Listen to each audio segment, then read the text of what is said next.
I've got so many great memories of coming to watch at Wimbledon. I think one thing is obviously when you see it up close, how intense the matches are. The beauty of Wimbledon is it really is, in my opinion, as pure as it gets in terms of tennis. There's a lot of tennis players I look up to. I think tennis for me is one of the most mentally tough sports out there. In motorsports it's a bit easy, you can put a helmet on, shut the noise out a little bit more, but the intensity of tennis is, in my opinion, one of the highest in any sport. For me, I've always looked up to a lot of tennis players.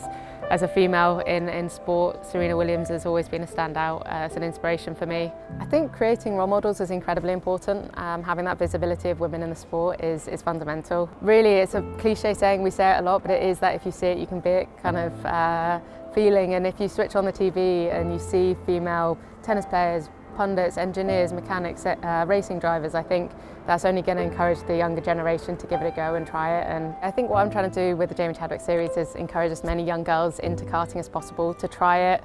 I think it's a difficult sport to take that first step to get into in the first place. So from an accessibility point of view, give that route in, give them an environment that feels safe and they can enjoy with friends and family, people they want to bring along with them. And I think that will then make the difference in terms of what we're going to try and see now in the progression through the higher ranks. But I think for anyone trying to get into any sport, or any young girl especially, I would say don't let anything put you off, because I think what sport can teach you is so fundamental beyond just playing on the court or whatever it is. I think it's a really good life lesson to learn whether you pursue it as a professional career or not.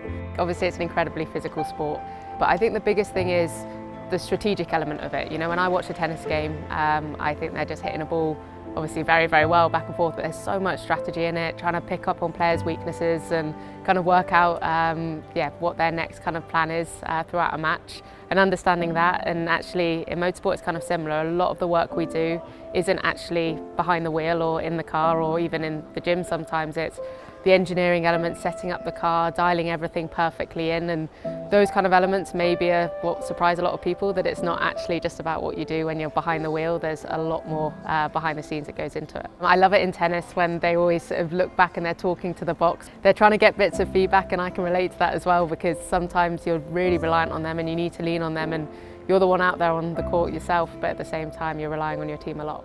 I remember watching Coco, I think it must have been her first Wimbledon, I think maybe she was 14 at the time, and I was racing at that time, and I was in my late teens, feeling like I was young, and then you watch how much pressure they're going under. And I think actually the older you get, the more you think about it, almost sometimes the harder it gets to deal with the pressure. When you see young people, they just feel like nothing phases them. If anything, I feel like I look at the younger players to kind of learn how to manage pressure, rather than actually what I do now in a later phase of my career.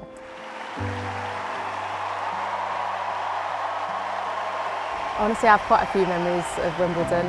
Growing up watching it on the TV, Andy Murray winning, I think, is a standout. I know that's kind of a go-to for most people. There's so many things in life that make me emotional, but very few things make me as emotional as sporting success and seeing an athlete achieve something like that. And I remember that day and watching it and being like, wow, that's an incredibly impressive moment for a British athlete. I just don't think there's anything better than live sport, and that experience of going to live sport and everything that's kind of embedded within that. It means that it's just more than just one match or one live sporting moment. It's a whole festival and celebration of sport in many ways, and I think the tradition and everything that is steeped at Wimbledon is so iconic to tennis in itself that I don't think you can compare it to anything else.